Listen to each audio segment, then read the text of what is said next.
Cadet Officer, now we are approaching anchorage area. Are the deck crew ready to drop the anchor? Hi, Captain. The deck crew is ready. Bosun, check the anchor equipment and make sure we're all set. Copy, Chief. Pacman, check the anchor chain.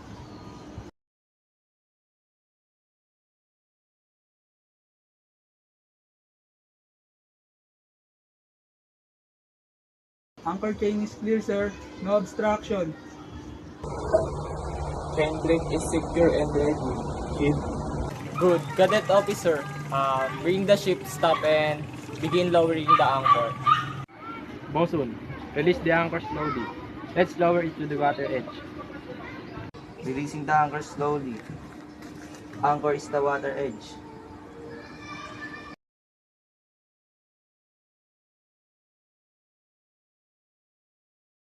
Good. Start paying out 5 shackle of chain. Pacman, keep an eye on the chain speed.